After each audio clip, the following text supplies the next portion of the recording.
Hey everyone, welcome back to my Unprofessional Opinion podcast. I'm your host, Angela.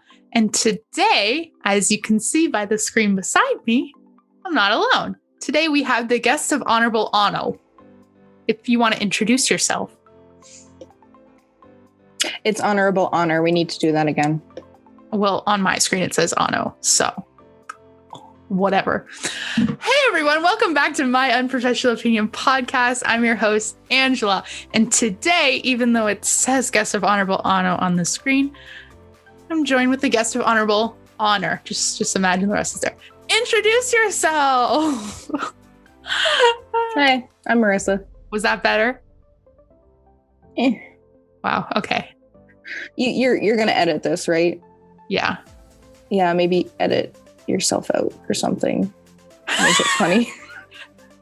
So today, I thought Marissa would be a good guest to have on because we're going to be talking about something that you probably wish you couldn't talk about, but you can. We're going to be talking about going to school during COVID, during this pandemic that we've been in for a year. Marissa, you were in school before. You're in school now and you're getting ready to graduate. So we just want to kind of talk about that and your experience for all of the people that are watching. Besides the obvious, what's been the biggest difference between before and during? The biggest difference? Yeah, other than, well, you're online now. Yeah. Even the feeling at the school and in the city, how has it changed? I mean, there's a lot less people. So yeah. That's a big thing. A lot less people at your already small school. Yeah. There's a lot less people. It's a lot harder to hang out with, even if you want to hang out with everyone in the residence. Well, we can't. Because I think the limit's still 10 people or whatever. Plus you're inside, you're with the same people all the time. So they tick you off and it's not good. You don't see people except for the people you live with. And I live on a floor with 4 other girls. Yeah, there's 4. 5 with me. And then that's another thing. We're in a cohort. So there's my floor and there's one of the boys' floors. And so in this cohort, there's 8 people. Yes. I'm not forgetting Josh this time. And so I see a good amount of these 8 people. Mm-hmm. 7 other people because I'm 8. But, I don't get to see the other 4 people as much. I'll see one of them because if you're hanging out, you can still do it as long as you're distanced and wearing masks. So she's one of my good friends, so I still see her. But it's a lot harder to have relationships with people and maintain those because you used to just be able to go up to someone's floor or hang out in the commons or eat lunch together or any of that. Mm-hmm. There's also a lot of not division, but it's harder to maintain friendships with people outside of the school, even if they go to the school, for example, but you're not seeing them. So it's I'm not a texter or anything like that. So any hope of that is just out the window. So really anyone who goes to my school that doesn't live here, I only have one friend that I'm still keeping up with. Because she also doesn't give me a choice, but, so it's peer pressure. Yes, exactly. So it is a very isolating feeling in a way too. For example, in our school, we're told, you can go here, but you can't go here, and you can go here, but you can only go here with so many people, and you can't go here. You can't go there. You can go there, but only during these times. It's very controlling in a way. Yes, but I'm not saying it's a bad thing. I do think taking these precautions is important, but that doesn't mean I like them. That doesn't mean I don't feel lonely at times. That doesn't mean it doesn't feel like we're being told and told and told what to do without our feelings being not heard. because, there's a lot of times we feel like that because, there are people that are making the decisions for us and we are here just like, well, that doesn't work. Or for example, there was a rule that was changed. So I'm the RA. And so one of my responsibilities is going to check in on all of the girls, not just the girls on my floor. And so before I would just go up to the person's floor. And then like a couple weeks later or whatever it was, it's like, actually, you can't go to their floor. And I'm like, well, you told me I can't hang out with this person off of their floor.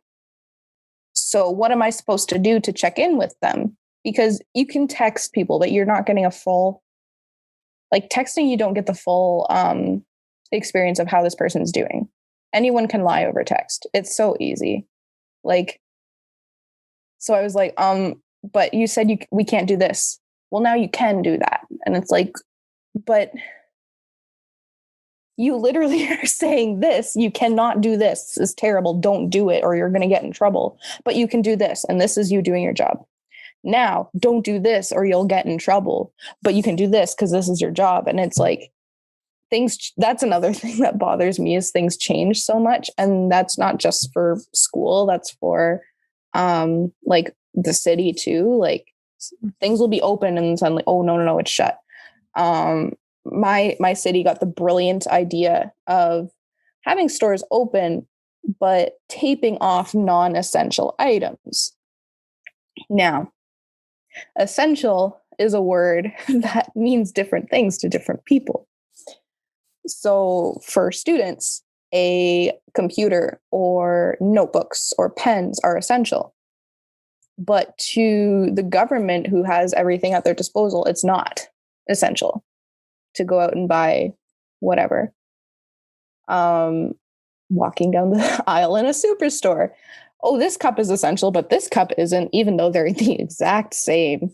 And it's just, the rules change so much. And there are times where you look at the rules and you're just like, this is so dumb. Like, it's dumb. And I feel like a terrible person for saying that, but it's like, there are times where it's like, did you even think? Like, do you have a brain? Did you even think before you put this rule into practice? Like, there are times I feel like that about my school because they change things like that. And you're like, that doesn't make any sense. Yeah. Like, did you even think that this would actually work? Yeah. Like maybe it's a good idea in theory, but in practice, it's like, huh? Yeah. Like, I think that's one of the, I don't know, I guess confusing is probably the right word. Mm-hmm. Like just parts of this because one, it's never happened to this extent before. So no one really knows what's going on. We're all running around with like I can't talk. We're all running. Heads cut off. Exactly. That's exactly what I was saying. Just for example, where we're from, they have like the color system of like their lockdown intensity, right? Mm-hmm. So it's like they were in their red zone, which is like a step below the lockdown. Then they went into lockdown for a week and then they went out. And I'm like, what's going on? Like, they don't know what's doing. They're like, oh, you're locked down. No, you're not, but you still really are. Like, you still can't do anything. And I'm like, what is going on? What's the difference? Like, I don't know. I'm like, I think like we're similar in this way where we're like, okay, we just want to know what's going on. Tell me the rules so I can follow them. But if you're like, actually, you can't buy that cup, it's like, yeah. What? Like when it keeps changing, it's just so confusing. And I'm like, it's like they're flipping back and forth. I'm like, I don't even know what I can do and what I can't do. I'm so glad that I finished school before this because like, even just talking to you, I'm like, I don't know how I would have done, especially like I already felt like pretty like a lot of the time while I was at school, I felt pretty lonely and isolated to begin with. So just being like locked up and being like, you can't talk to these people. I'm like, what? Yeah. We're social people, we're supposed to live with other people and talk to other people and be around other people. And whatever people want to say with that, we're meant to live with other people. Mm-hmm. Everybody is, like, even the most introverted person Hey, How you doing? yeah. You know? Yeah, like and again, it's hard because I understand a lot of the stuff that the school or the government or whoever is saying, like, you need to do this, you need to do that. I totally understand that. But at the same time, it's like, but I feel this way. And that doesn't mean I go against the rules. That doesn't mean like I go licking the walls at a public place. Like, first off, darn it. Second off, I live in Winnipeg. Ew. But you know, that doesn't mean you're not going to feel a certain way. That doesn't mean that you still feel alone. You still feel isolated. You still feel like everyone is telling you what to do without taking into consideration how you're feeling, how you're thinking, and whatever. Because I'm a little bit like, I will tell you, hey, this is stupid. And I have done that. And they're like, well, that's too bad. Suck it up. And it's like, I'm going to follow this rule, but you need to understand that there are going to be people that are upset, and there are going to be people that are frustrated, and there are going to be people that are sad. And to disregard all of those things when you're making decisions is good to make an objective decision, but you still need to understand, like, okay, well, maybe COVID won't get us, but, you know, someone's going to jump off the roof or whatever, right? Like, so you do have to take all those into consideration. And yeah, there's a lot of layers, there's a lot of lines. And like you mentioned, we don't know what we're doing. Like, no one knows what they're doing. No one's had to really experience this before, at least in our like generation and stuff, right? Like, there have been pandemics in the past and stuff, but none in our lifetime of this magnitude, right? So no one knows what they're doing. There's all this new research available. There's all this new technology available. So they're like, oh, we'll just do this. And then you're like, oh, people are actually very depressed. Oh, domestic violence is going up. Oh, people, you know, want to die. It's like, you know, you fix this problem, but 6 more spring up. Exactly. And I think that's kind of the reality that we live in society, but also at times here, it's like, okay, I'm just going to keep to myself and do my best to not get sick, and, you know, try and plan activities that either we can do virtually or with a small group. And, you know, it's definitely easier said than done, but there is kind of a silver lining, I think, that with the smaller group and with similar frustrations, a lot of people have built much closer relationships and much stronger relationships with the people that they're with. And now, of course, that can go the complete other way too, but we're going to look at the positive, because I've just been negative for the last, how long have we been speaking? Probably like 20 minutes. I don't know. And so it has brought people closer together for sure. It has made people realize, like, oh, we don't need to go out and spend a whole bunch of money to do something fun and community building and stuff like that. Like, playing cards is fun. Playing hide and seek is fun. Like, you know, there's all these other things that before we would be like, oh, we're going to go to an escape room, or, oh, we're going to go to the movies. Oh, we're going to go to the mall. Oh, we're going to go to this park and have a picnic. Like, it was always, okay, let's go somewhere and do something. Like, a movie night in was always like the lazy activity idea, but they're fun. They don't cost anything. You don't have to go anywhere. You don't even have to put pants on if you're with the same gender, unless, like, you know, you're kind of okay with that. I don't know. Like, it's nice. And so that's been good too. Just kind of getting to know the people that I'm with much more, because I don't have a choice. You're like, if I want human interaction, it's going to be with 4 people. Yeah, pretty much. So you know, there are days where it's great and there are days where it sucks. And I'm like, I hate you all. But it's, yeah, but it's not been all bad. It's not been all bad.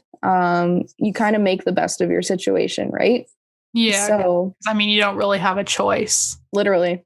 It's like, okay, you can be like sad and grumpy and all that all the time. And honestly, this year I have been very easily irritated, which is very not me. But you know, there have also been some awesome times. Like, it's a big, exciting thing when we order McDonald's at 2 a.m. Like, this is the best thing ever. Oh my gosh, yay, we're getting food. Blah, blah, what blah. else do you do at 2 a.m.? Literally. You know, there are ways to help.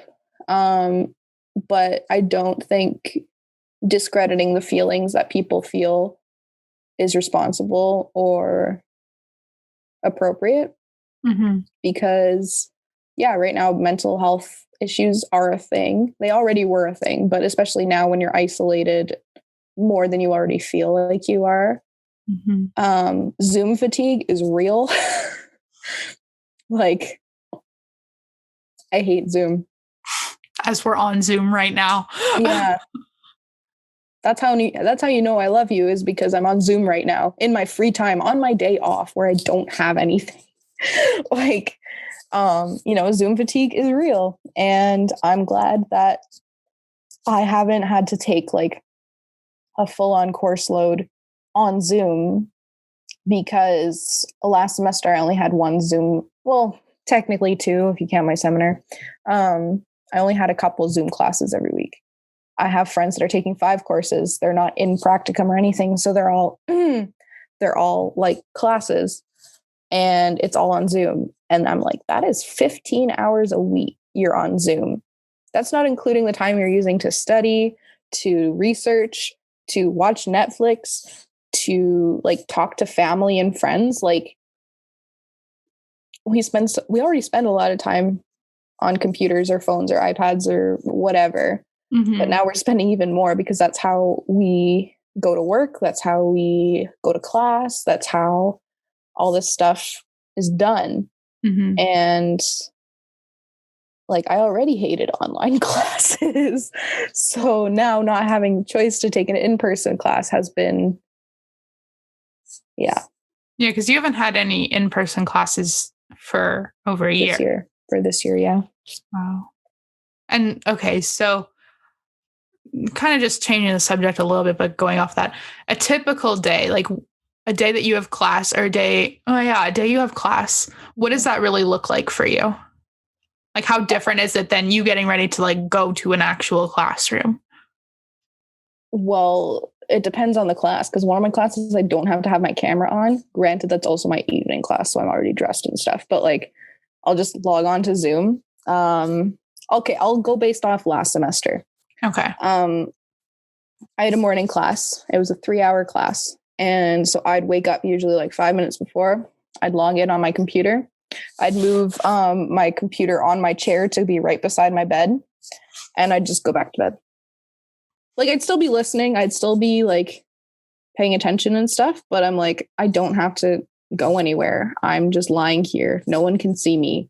Mm-hmm. And I'm just in class while still in my blankets. And,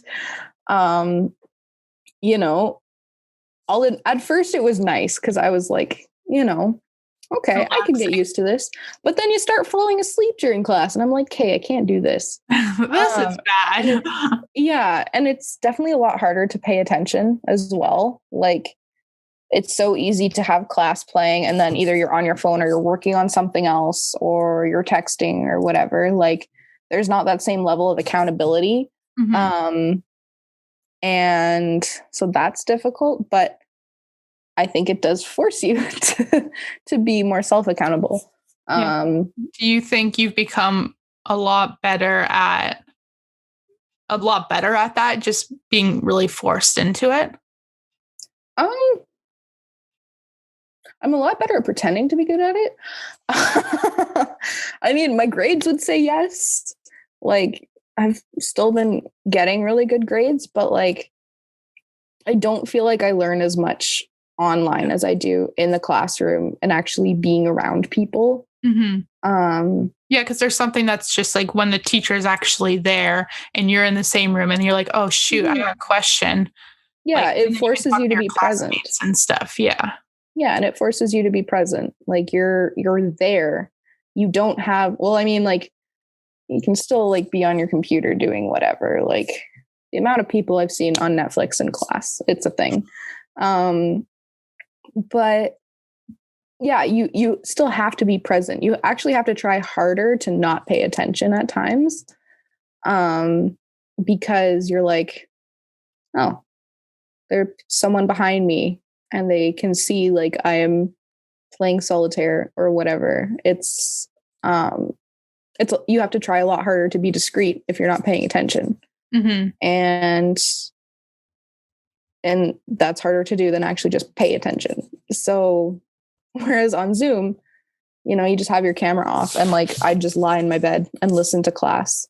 If I had a presentation, I'd be up and like look decent from like here up. But like, for example, right now I'm in pajamas. Okay. Like we wouldn't know that. Yeah, exactly. Because you don't see my legs. I'm currently in pajamas. I am wearing pants though. So that's a step up. But yeah, then there's also the tech issues. Like if you don't have good Wi-Fi, suddenly you get kicked out of class and you're like, what? Well. No. What happened? Come back. Come back. Baby, come back. Which, you know, you don't start, well, sometimes you do, but you don't start glitching in the middle of an in-person class and then suddenly get kicked out of class. Like, so that's another stressor. You have to make sure you're at a good connection and all that stuff too. So there's just a lot of other things that you have to consider when you're in an online class. Yeah. Something that I do kind of want to touch on, you were kind of mentioning it a minute ago, was do you feel like the quality of the education you're getting, how would that compare to a normal classroom? No. Like, and it's not on the professors either. Like the professors are also doing the best they can, right? But I don't feel like I've learned what I should have learned if I was in an in-person class. Now, granted, that's just also my learning style. I know some people love online classes and all that, but that's just not my style. Yeah. So do you think if you didn't have your placement, because you're doing your placement right now, do you think you'd be like way below where you should be? Because I mean, there is also just some stuff that you don't learn until you're actually like thrown into it, right? So I guess then doing your placement has been really, really good. Like, I mean, obviously it's good experience no matter what, but that's definitely played a huge part in your learning. Yeah, like I had to do online placement, I think, for a couple months because at the end of last semester, the school was like, hey, things are getting really bad because we had a big spike after, I think, Thanksgiving. And so the school was like, please work from home if you can. And so that was only 2 months and I hated it. I was like, I'll watch webinars or I'll do projects or do research and stuff for it. But I hated it. I was like, I'm not learning anything. Even though they were very informative articles and webinars and all that stuff, I'm like, I'm not learning anything. Like, this is terrible. Like, I already feel like I didn't learn a whole lot of social work skills specifically at my last placement. My last placement was in person. Loved my last placement, but it wasn't really social worky. And so, like, I'm going to graduate with no practical skills. Like, this is terrible. And so, yeah, the fact that I've been able to go this semester a few days a week has been huge in learning because, you know, I can read about things. I can like watch people do things and stuff like that, but actually doing things and adapting, it's so different and it's so much more important to actually like, I can do this, or you do something and you're like, okay, I like how I did this, but I don't like how I did this. Yeah. And adapt. Yeah. Yeah. So I think that's been huge for sure. Because yeah, otherwise I'd be graduating and I would be like, I don't know how to do anything. And then my job would be like, you're fired. And then I'd end up on the street because I can't pay rent. And it just, would go downhill from there. Yeah. Wow. Do you think your job search has changed much because of COVID? Like as far as number of opportunities or whatever? Do you think it's like this is probably how it would have been? Maybe changed a little bit, but yeah, I wasn't looking for jobs in my second year because I'm like, that's way off. I'm not graduated yet. I can't do that yet. So I've always been, I usually do look for jobs online or things like that. Right. So I don't think that's really changed. Maybe some of the roles have changed and, like I've had virtual interviews as well. Right. So that's different from going into the place. Like you either call on the phone or you go on Zoom or whatever. And so I think maybe that's changed a bit, but I don't have enough experience to know if the job search and the job market itself has changed. It probably has, but in terms of how it affects me, it hasn't. So. Okay. So now just kind of wrap this up for anybody watching. What do you think is the biggest piece of advice or biggest tip that you would give them if they're either in your shoes or they're just like, they're in school right now. They're trying to figure this out. They're trying to find motivation, whatever it is. Well, if they have tips, they can tell me because I have no motivation at all for school. It's gotten to that point. But no, I think just trying to make the most of your situation. But I think that's universal, even pandemic life aside. Like you're going to be in situations that you don't like at some point in your life. And sometimes you're going to have to stick it out. That's not the case every single time. If you're in a dangerous or toxic situation, you should get out if you possibly can. But if you're in a situation where you're like, I don't really like my job, but I need it to pay my rent until I can find something else. Or, school sucks. I hate school. Same. And I don't have any motivation to go to class. It's like, yeah, it sucks. But the fact is, there are always going to be things that suck. There are always going to be things you don't want to do. There are always going to be things you don't like to do. And yes, I'm a poet. But there are times you just got to stick it out. And I've stuck my school out for 5 years. There have been some good times along the way, but I'm not someone who loves school. I'm just not. I do like learning and I have enjoyed some classes. And like I said, I've enjoyed like getting to meet people and that kind of a thing. But I don't like grading assignments. I don't like writing tests. I don't always enjoy going to classes or whatever. So, but I stuck it out because I'm putting a lot of time and money and energy and tears and sanity into this. So, and it's going to help me in the long run. So just try to make the most of your situation. It does suck. I'm not saying it doesn't. Like I've been miserable for the last few years, especially the last few months because of everything that's been going on. But at the end of the day, you can quit.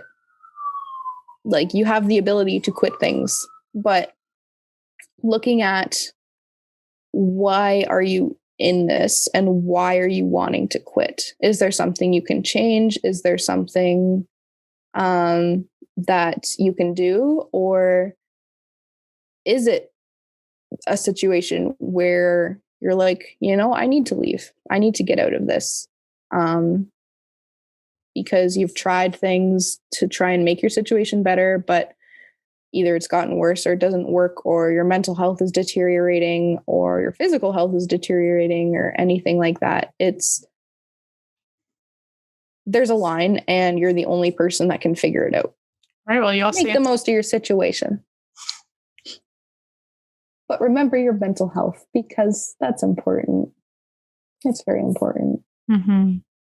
Yeah, well, you actually kind of answered my last question was, what's going to be the biggest takeaway for you? So yeah, repeat that whole thing again. Yeah, go on that long rambling thing. The biggest takeaway, I think, is just having to make the most of your situation, but finding those things in the midst of all of the crap that you're like, this is actually pretty great, like I have things during the week that I look forward to. I have people that I love spending time with. I have things I love to do. And I try to sprinkle those out amongst all of the responsibilities I have as well. Which is kind of the case even before COVID as well, but you have to be a little more intentional with other things. But yeah, just trying to make the most of your situation, find things to look forward to, find things to enjoy. When you find things to look forward to, make sure they're in a reasonable time frame and you can actually achieve them. Because if you're like, I'm looking forward to COVID being over, it's like, well, no one knows when that's going to happen. So you're going to be disappointed for a long time. But, like, oh, I can finally go to this restaurant. This restaurant is opening on this day and I'm so excited to go. Or I can finally go to the movies if that's what I'm waiting for. I can go to a movie again. Or I can finally go to I can go to church again. Like we have this starting up, like that's been big for me too, was like I finally get to go back and see everyone, because online church is terrible. I hate it. Again, not because of the quality or the content or anything like that. It's because I hate online things. And yeah, find things to look forward to. Make the most of your situation. If you're into that crazy stuff, learn a new hobby, like learning to knit or woodwork. I don't know. Is that a woodwork? Bake, cook, hoard toilet paper. I don't know. Like there's, whatever is going to help you get through it. Yeah. As long as it's legal and healthy. Yeah. Join the herding toilet paper club. Yeah. Don't go around murdering 17 people, but maybe use video games instead. Don't actually kill real people, find something you enjoy and that's legal and healthy, and will help you. Because maybe you're like, killing this person would be helpful for me. No, it won't. It will, even if you get away with it, it will not. Trust me. Trust you? Is there something you want to talk about? No. All right, well, that's it for this episode of my Unprofessional for You podcast. I've been your host, Angela. Thanks so much for watching. Thank you, Marissa, for joining me. And if you have any final thoughts you'd like to say? Nope. Bye, YouTube. Bye.